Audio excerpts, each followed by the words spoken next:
G'day guys, in this video series I'm going to be talking to you about the World Team Championships of Warhammer 40k from the perspective of the captain of and World Leaders player for Team Australia.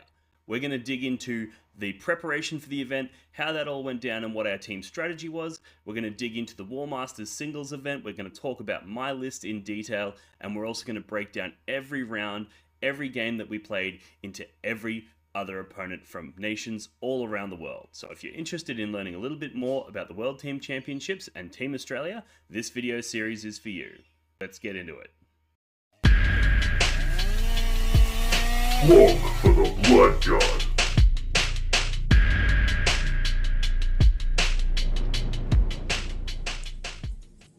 Alrighty guys, welcome back to this fourth installment in my WTC series. Today we're actually going to talk about the first round of the World Team Championships. So far we have covered my list in detail, the War Masters, and also a whole bunch of information about the way that the team events work. So I'm not going to cover any of that ground again here. I'm not going to talk about my list, and I'm not going to talk about how teams events work. If you want that information, check the earlier videos in this series. Today what we're going to be talking about is the pod phase. So this is the first 3 rounds. Team Australia versus Malta, Norway, and Italy. And basically what I'm going to do is break down the team's performance and then also talk about my personal experience with my games using the World Leaders. So if that interests you, stick in for a really interesting video. So first let's pull up our results from Team Malta. So as you can see here, Australia got a 131 point win into the Malta's 29 point loss. So a really big win for Team Australia here. I was playing the World Leaders. I got paired into their Leagues of Votann. I got a 16 point win to their 4 point loss. Matt Morrisoli playing the Chaos Space Marines. He beat their Chaos Demons player, getting a 14 point win. Reese Cunningham, our Sisters of Battle player, got a massive 20 point win into their Black Templars. Jeremy Martino, our Thousand Suns player, he got a 16 point win into their Grey Knights. Josh Brody, our Necrons player, he got a 10 point draw into their Adeptus Mechanicus.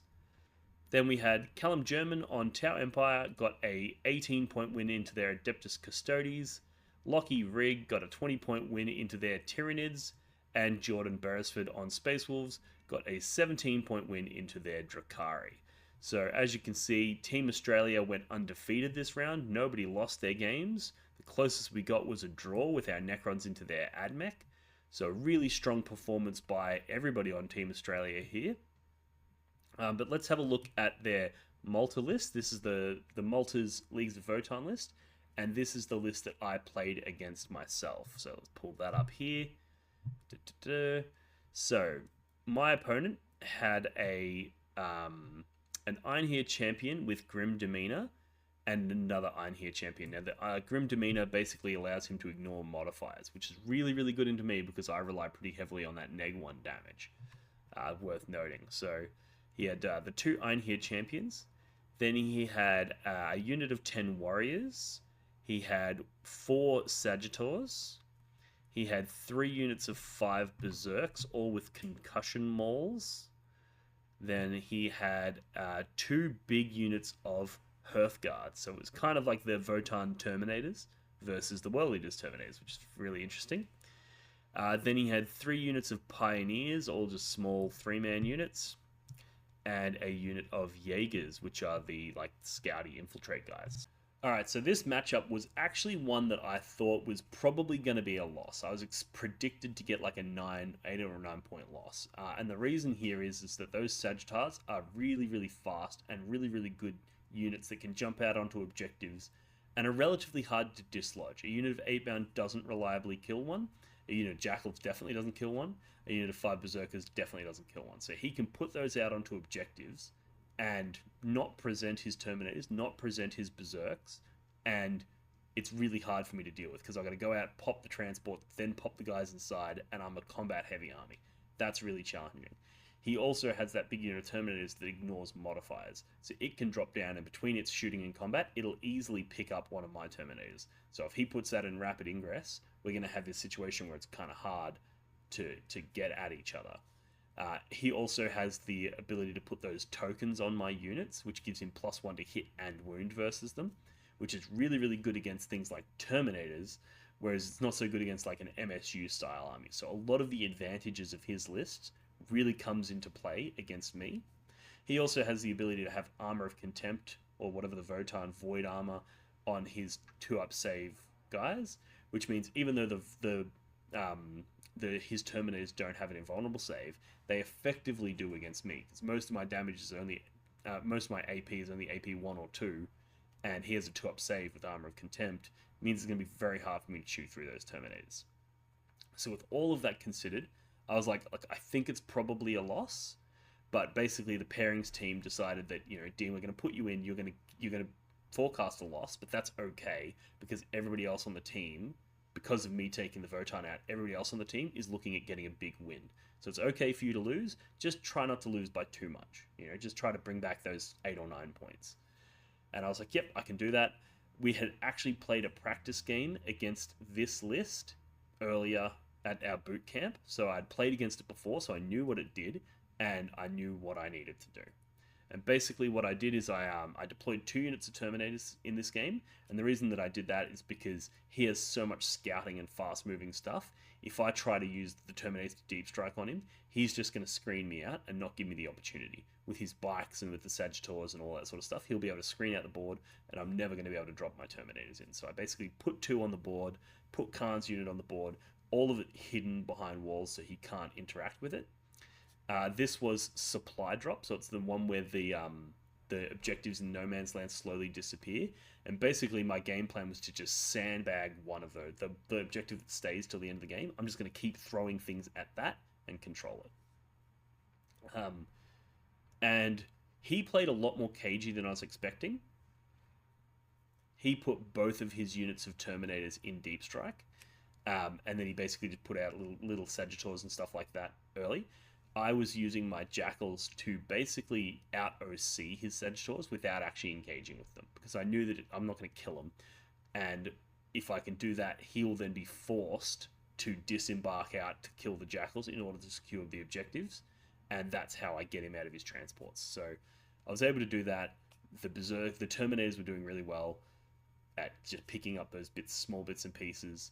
There was one turn where there was actually an interesting interaction where he had killed one of my 8-bound units in his first turn. And then I must have gone first, sent some stuff out. Then in his first turn, he's killed 8-bound. Then in my second turn, I've sent some Jackals out to do that trick where I was going to out-OC him on an objective. And then when I've done that, he's rapid ingressed and spent his last command point to rapid ingress his Terminators behind those Jackals. And I'm like, oh no, now when I go to charge, he's going to Overwatch. But I'm like, oh, he's got no CP. But then he realized that he had killed 8-bound in the previous turn, and that would mean that he would have, because they were one of the units he marked at the start of the game, that would mean that he would have more command points. So we had this situation where I was like, well, no, I had planned my turn around you only having 1 because you'd marked yourself down as only having 1. You now can't, in my charge phase, turn around and say that you have 3 CP. I was like, that's not fair, because I'd planned my turn around you only having 1. So we had a little bit of an interaction there, but then he realized that he actually doesn't generate those additional command points until his command phase. So he can't use them to Overwatch in my charge phase because he has to wait till his command phase to generate them. So so that situation was resolved. That was all good. And basically, so he's rapid ingressed his Terminators there. I've charged onto the objective, taken it off him. He's then used those Terminators to clear those Jackals and get around and do some stuff. But then, because he's in combat with the Jackals, I was able to heroically intervene with Khan's unit and put it in such a way where, with that heroic intervention, he was only able to get to fight Khan's unit with 1 or 2 models. And then Khan's unit just absolutely cleaved those Terminators up. And that was the unit that had the ignore modifiers. And I was like, well, that's brilliant, because now my Terminators are nowhere near as scared of his remaining Terminators. He allowed me to rapid ingress into the center onto an objective, which allowed me to get primary and also put me in a position where I was then able to next turn jump out and charge his Terminators and get the strike on them. So I was able to pick up his Terminators pretty easily. But there was still a lot of really interesting elements. Those Berserks are really, really good at killing Terminators. They killed like 3 or 4 each time. that they charged in, which was a problem. And also the bikes just so fast getting around. He was getting a lot of really good cards, so the win could have been way bigger than it was, but it also could have been worse if he hadn't misplayed a couple of bits and pieces in terms of letting Khan heroically intervene, for example. That was the result of him getting a little greedy, because what he did is he stayed in combat with the Jackals and shot the Terminators at 8 bound, whereas what he probably should have done instead is fell back with the vehicle that the Jackals were on that had taken the objective, and then just shot the Jackals, and then he wouldn't have had to get within heroic range of Khan. But he wanted to kill the 8 bound as well, so he decided to shoot the 8 bound and then charge the Jackals. And because the Jackals were all within base contact of his transport, that meant he had to charge all the way around to the other side of them, which meant he was within heroic range for Khan. So few real interesting swings like that ended up pushing it into a decent sized win for me. So that was my game versus Malta and their Leagues of Votan. Alrighty, for round 2, we got paired into Norway in our pod, and there was a really interesting game here that I want to talk about. But first, let's get stuck into the team overall pairings and the team results. So Australia got a 115-point win into Norway's 45-point loss. So another big round for Australia. Did really good work here. We had Josh Brody with his Necrons into their Blood Angels, got an 8-point loss. Matt Morrisoli got a 14-point win into their Necrons. Reese Cunningham got an 18-point win into their Adeptus Sororitas mirror match. Callum with his Tau Empire got a 15-point win into their Tyranids. Jeremy got a 14-point win into their Tau Empire. Then Jordan got an 8-point loss with his Space Wolves into their Thousand Suns. I got a 20-point win with my World Eaters into their Astra Militarum.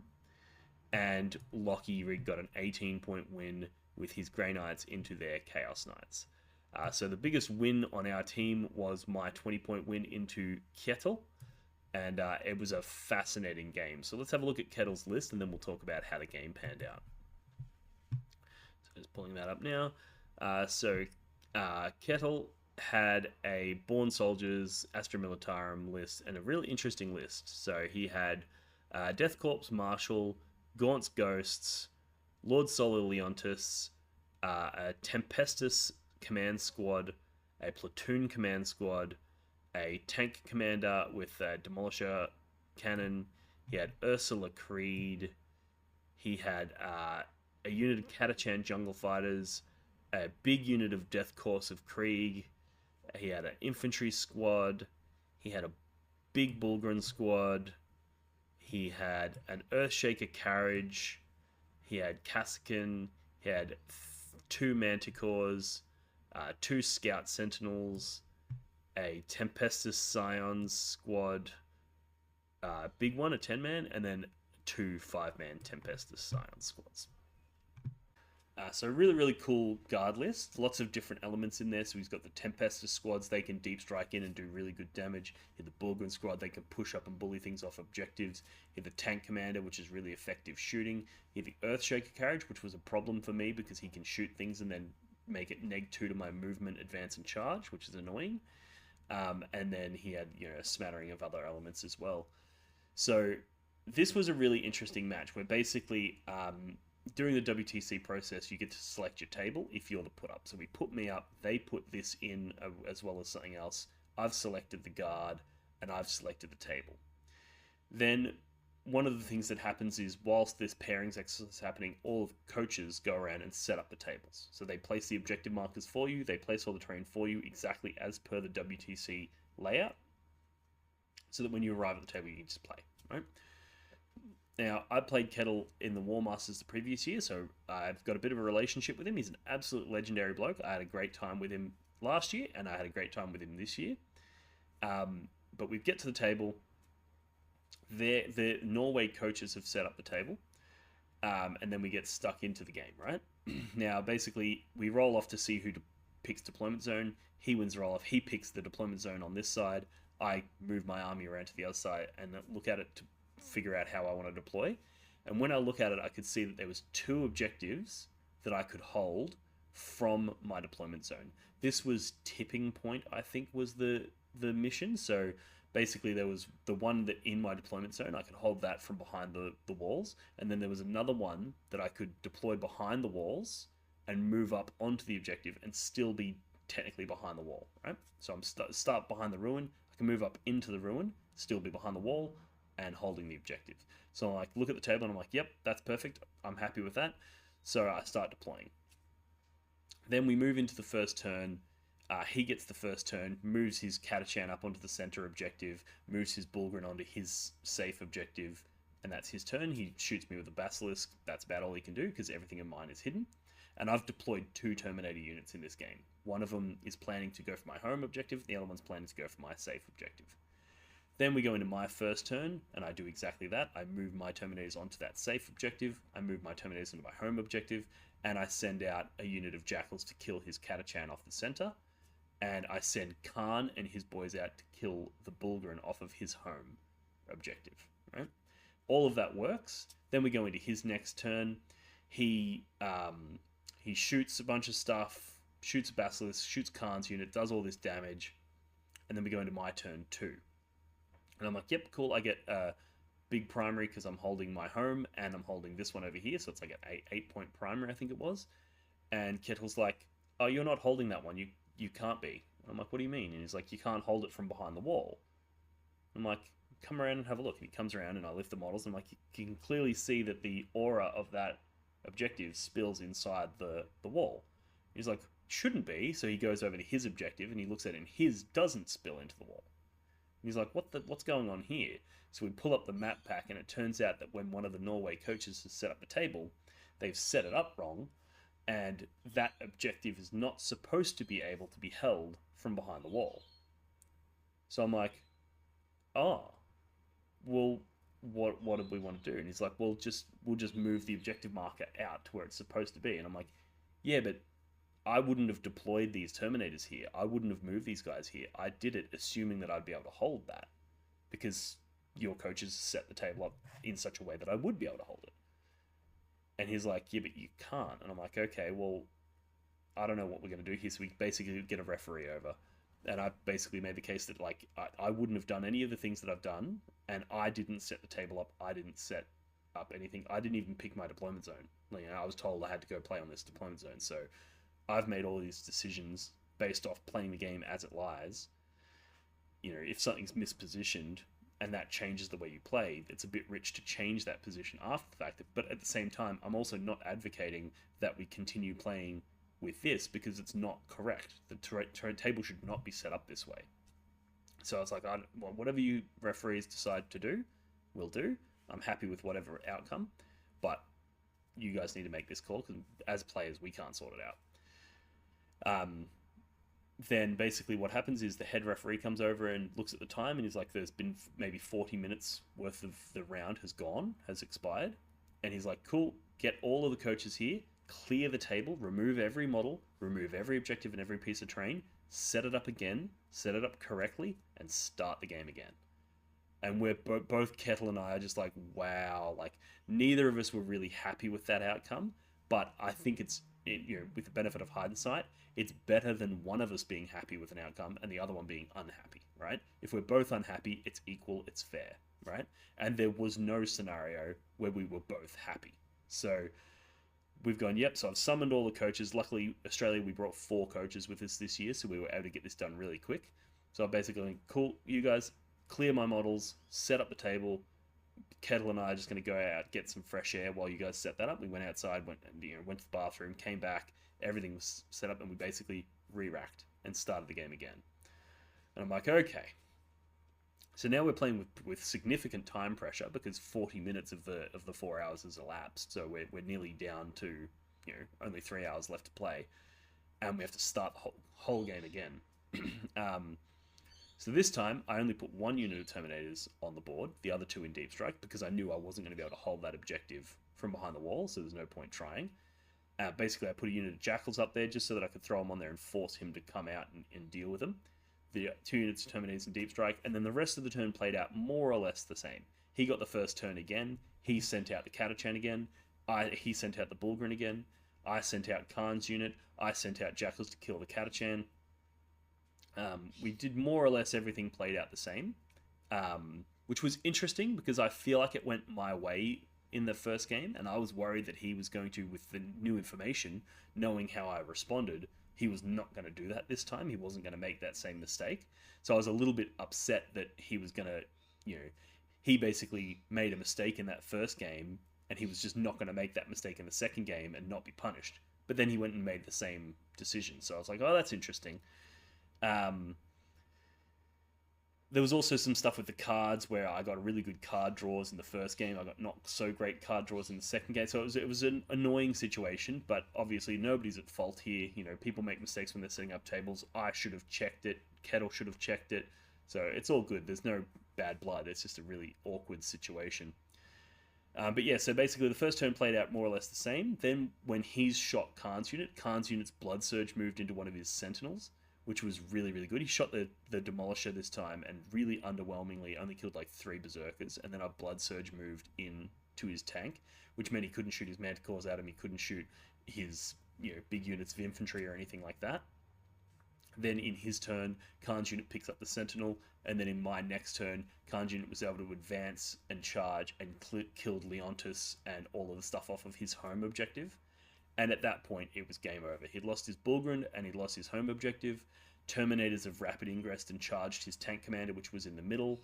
And then another unit of Terminators has rapidly ingressed and charged into his big Death Core unit that was fighting my Jackals on my safe objective. So basically, I had all of the objectives covered. 8-bound went and killed Gaunt's Ghosts and basically sat on an objective there. Another unit of 8-bound went in and tagged both of his Manticores, so they were like in combat. They didn't really do any damage and kill him, but basically just meant that he wasn't able to fall back in order to shoot, which meant that any direct line shooting that he got, I was able to navigate around. Whereas one of the things about those Manticores, now they're only hitting on 4s with their indirect, which isn't great, but if they can get direct lines, they're much more accurate. But I was able to basically go, cool, now that I know exactly where you're sitting, I can hide from your direct shooting, and your indirect isn't that scary. So all of that ended up happening, and basically in that one turn where he lost his tank commander, he lost Leontis, he had just lost Bulgrin, he basically lost way too much, to the point where he couldn't come back. He now had nothing that was able to kill Khan's entire unit in one volley, which meant anything that he tried to shoot at him was at risk of being blood surged into. He dropped a unit of Scions to try to shoot me off of my backfield, but I was able to respond to those by dropping Terminators down, so that if he tried to charge me, I'd be able to heroically intervene with Terminators, and if he shot me off, I'd be able to sticky the objective. So that was a tricky play for him. And basically everything sort of just started falling apart for him. Khan's unit wiping out Leontis was really easy. He responded by bringing in some stuff to shoot and charge Khan's unit, but he only killed he killed 3 Berserkers in the first volley, and then he killed like another 3 or 4, but it was enough for kind of Blood Surge move into Ursula Creed, and then Khan kills her, and it was this whole thing. So it was a really, really brutal game, and it ended up with a massive win for me, a 20-point win. So I was really happy with the results. Kettle was an absolute legend the whole way throughout the game, and I think that situation where we had to restart, basically we both felt bad, because there was some things that went his way in the first game, things went my way. Neither of us were responsible for it because neither of us set up the table the way that it was. So as a result, we both felt bad for the situation itself. And as a result, we just had a really, really cool, really chill game. We both knew that we were going to be under unnecessary time pressure that wasn't either one of our fault. So we were very, very relaxed with things. We were very forgiving, take-backs, things like that, because we knew that there was going to be a lot of time pressure. So yeah, it was an absolutely fantastic game. And it got a big win, and it contributed to the big win that Australia got into Norway. All right, now let's talk about the third round into Italy. Now, we had some people tell us in the previous rounds to keep an eye out on Italy because they had been exhibiting some unsportsmanlike behavior.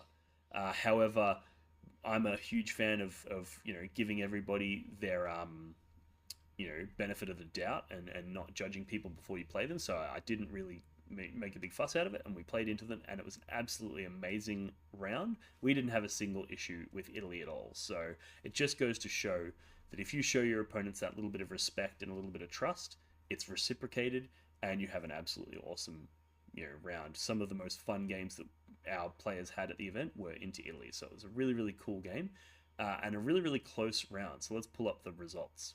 All right, so as you can see here, Australia got the win, but it was an 86-74. Now, it's worth noting that in the WTC, in order to get a win, you need to get 86 points or more. An 85-75 is a draw. You need to basically beat your opponent by more than 10. And as a result, we only just scraped in the win. So let's have a look at the pairings and who is responsible for this win. So Jordan Beresford, our Space Wolves player, got a big 20-point win into their Thousand Suns. Absolutely crushed them. Fantastic to see. Reese Cunningham got a 9-point loss in the Adeptus Sororitas mirror match. So this is the second mirror match he's played. Callum got a 9-point loss into the World Eaters player with his Tau Empire. Josh Brody got a 0-point loss in the Necron mirror match. So he got absolutely crushed, unfortunately. I got a 12.1 into their Astra Militarum, so that's a good win for me. Lockie Rigg got a 13-point win into their Blood Angels. Matt Morriselli got an 11-point win into their Grey Knights with his Chaos Space Marines. And Jeremy Martino and his Thousand Suns got a 12-point win into their Tau Empire. So really, really close round. We had some big wins like Jordan with his Space Wolves getting 20 points, but then we had some big losses like Josh with his Necrons getting 0. But the other losses that we had were only 9s, so relatively small, and the wins that we got were big in that we got like 12s and 13s. So that was enough to bring us just over the line and get us the win into Italy.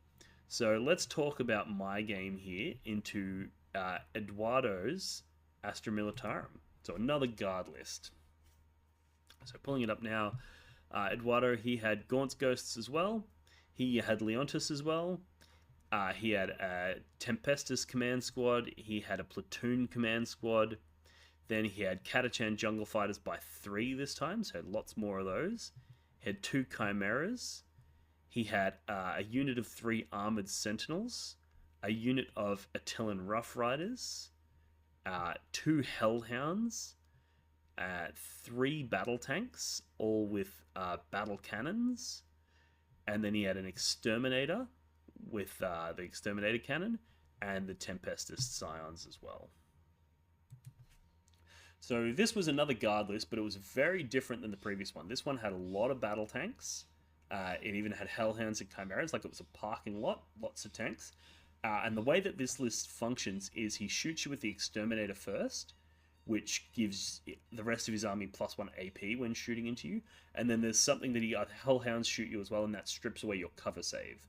So this matchup, I was like, ugh, I did just 20 guard, so I'm good into guard. But this one in particular, I'm a little worried about because those battle tanks with 3 damage, their AP goes up to 2 and ignoring cover, which means he's pushing me to my invulnerable saves perfectly. He's going to do a lot of damage to me. So I was like, it's not an amazing matchup, but I think I can still win it if everything goes my way. And then we got stuck into it, and turns out pretty much everything went my way. There was, I think I got the second turn here as well. I think it was the 3rd game in a row where I've got second. And the mission on this one, I don't recall. I don't think it was super critical though. The mission didn't really come into play that much. Basically, the way that this went down was I hit everything, as you'd expect. He sent out like the Catachan and things like that. I was able to trade them for Jackals, which then meant it was tanks versus Terminators.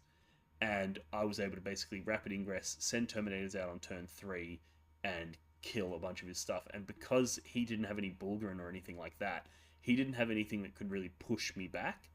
And as a result, every time one of my units would die, I would sticky the objective that they were on, and he didn't really have the capacity to go around and take that back off me. And then there was one turn where he fired his entire army, all of his tanks, into one unit of Terminators and killed like 8 out of the 10. And then the next turn, those 2 went in, and the other 2 units of Terminators came out and just folded him up. There was one point where he charged with his Rough Riders into a unit that I was then able to heroically intervene and get more OC on the objective. That was a really interesting flip, being able to use heroic intervention on those 10 Terminators. The Armored Sentinels were actually a real problem for me. He threw the Armored Sentinel unit into the center onto the objective. I've hit it with Terminators, and it actually took me 2 full rounds of combat to kill all the Sentinels, which was surprising to me. Like, I thought that the Terminators would chew through them, but turns out that 7 wounds is an awkward breakpoint. Toughness 7 is also an awkward breakpoint, and I was not really able to put the damage on. Khan's unit was somewhat underwhelming. I basically had it in a Rhino staged off to the side, and it took a few turns for Khan to be able to come out, because I couldn't just put him out in the open, because he'd just get blown up. So I had to wait, and then basically he came out and failed, I think, a 7-inch charge, and then it wasn't until the following turn that he was able to get in to do his actual damage, so that was kind of disappointing. But man, the Terminators in this matchup were wild. The 2 that went in and connected killed a bunch of stuff and basically blocked his tanks in so that he couldn't come out of his deployment zone. So he spent the first 2 turns staying in his deployment zone out of my charge range. But that meant that I was controlling the midfield with just things like jackals. And then in the late game, because I was able to send the Terminators out and box him in there, yes, he was slowly killing through all those Terminators, but he had to do it from his deployment zone, which meant that the whole board was mine for the duration of the game. And I was able to score quite a few victory points there. So it ended up being a really interesting matchup. I think if he had table pick, it might have been better for him, because I was able to hide a lot of the game and he didn't have any indirect. All of his shooting was coming from those tanks. So I was basically just like, nope, I'm not coming out. You can do what you want, I'm not coming out. Every time he sends out a unit of infantry, I'd be like, yep, I'm going to send 5 berserkers to go kill them, and then I'm just going to stay hidden. And then he'd be like, oh no, so he'd send something else out. And I'd be like, cool, now I'm going to send 1 unit of 8-bound to go kill that one thing and stay hidden. And as a result, he just wasn't able to hit me with that critical mass to do the damage. And then on the turn that I did send in the Terminators, I was able to put, lethal hits on the Terminators, or sustained hits, depending on which targets I was going for.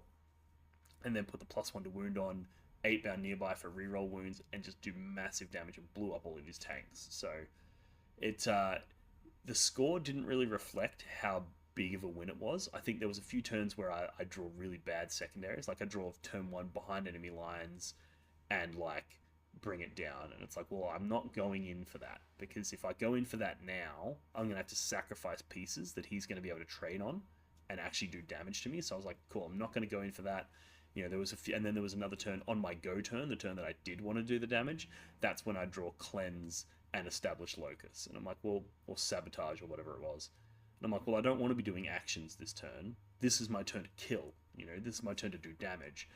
And that is kind of one of the weaknesses of this list, is that it doesn't play any of the fixed particularly well, unless your opponent gives them up easily. But generally speaking, it doesn't play fixed very well. And when it's playing tactical, it doesn't have a lot of pieces to do actions. So if you draw those on the turn that you want to be using your Terminators to do damage, it's really hard. So yeah, any missions where there's actions involved, it can be quite challenging to get big wins with this list, because you don't want to be sacrificing damage to be doing those actions. If you draw Cleanse and Establish Locus on the same turn that you need to be scorching an objective, it's like you need 3 units to be not fighting. And if that happens later in the game, you just don't have those 3 units. So that is definitely one of the weaknesses of this list, and my opponent made sure to highlight that to me. But luckily, it wasn't a big enough weakness to cause me to lose the game, and we got the win at the end of the day. So it was a overall fantastic experience, and Eduardo was a lovely guy, really fantastic, very clear and clean with his measuring, and very clear and clean with his language and his communication. Absolutely ripper of a game. And yeah, so that rounds out the pod phase for the WTC. So Team Australia got 3 wins.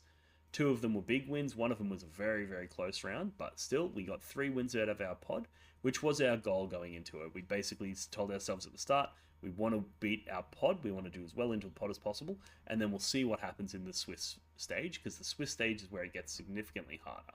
So we went in, we got what we achieved, and I also went undefeated in the pod phase, which gave me a real boost of confidence, potentially to my detriment, as you'll see in the next video. Yeah, it just shows that those Terminators do so much work. They're so tough.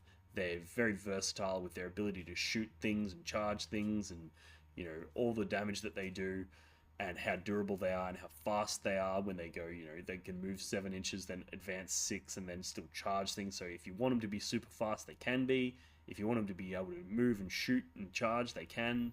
Really, really cool unit, and the list performed exactly how we had hoped, if not better than we had hoped. And so really positive end to the first 2 days pod phase of the WTC.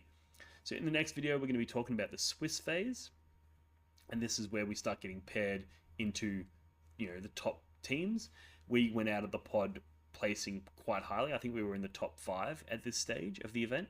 So really, really strong results going into the third day, where we break down into the Swiss element of the event. So with that being said, I'm going to end this video here. Thank you for tuning in, and I hope you guys have been enjoying this WTC recap series. If you have, make sure to like, subscribe, comment, let us know what you think. And also head over to teamOz40k.com, where you can find more information about Team Australia and how to get involved in the WTC and what the WTC is all about. And I'll see you guys in the next one. Cheers. Thanks for tuning in. Look for the blood god.